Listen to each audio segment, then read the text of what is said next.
And Sarah, something that we've just learned, you may have a lead on who this person is. And I want to be careful since the police don't know yet, but what have you just found out before showtime?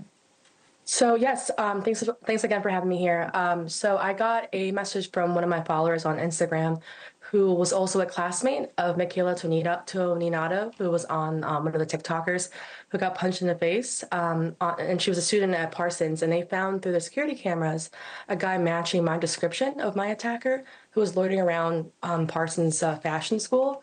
And also, apparently, Michaela's also identified him as the attacker right now. So you've had a photograph sent to you, correct? Correct. Yep. And it matched description. I remember it's like pretty ingrained in my head of what he looked like. The thing is, I want to make a note that he attacked me from behind. And so when I turned around and looked back, he was already running away. So I only saw the back side of his body, but it's literally the same build, same hair, same fashion sense. So I'm pretty confident it's him, but I'm going to the police to show the photo, and hopefully through CCTV footage and also maybe the help of testimonies from other women who've been or witnesses will be able to identify his name and hopefully get him apprehended. And just so that our audience is clear, you're going to go to the police right after you get off the show with us, because this is all just happening literally as you're coming to air. Is there, first of all, are you okay? I mean, I should have started the interview with that. Are you doing okay? Yeah. So physically, I'm doing better. I still, like, literally right now, I have a headache. And then sometimes feel a little nausea, a little dizziness. But for the most part, like, I think what's most unbearable for me is not really the physical injury. It's just the anxiety, the post-traumatic stress of it afterwards. Like, for me, what's kind of just unbearable is just that this attack happened just a few seconds, and now it still kind of affects me a lot. I've had trouble breathing sometimes. I have chest pains. It's hard for me to go to sleep. I wake up multiple times a night. Sometimes I sleep like the last 2 days, I slept about 2 to 4 hours each. So it's just really the psychological effect of it that's really kind of just making it really, I don't know, hard to kind of recover from this, for sure.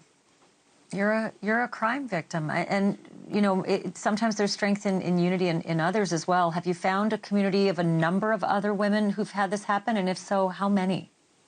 Yeah, I wouldn't say probably about 10 to 15, just from people that I've seen commented on my Instagram.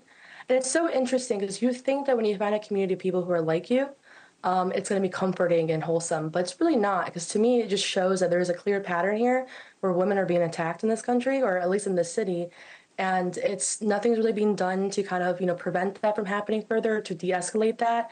So to me, like, I guess, like, when this incident first happened, I thought it was an isolated incident. I thought that I was going to be, it's like a New York crazy moment.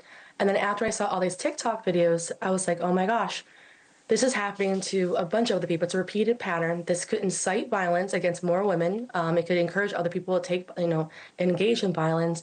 And on top of that, it could also happen to me again. And so I think that's when kind of the anxiety kind of set in and made me feel like I need to say something and speak about it, speak out loud, and also more. Yeah, I want to ask you, I've only got 10 seconds left, but I want to ask you, do all of the women that you've connected with, do they all say it's the same person, or do you think there's more than one?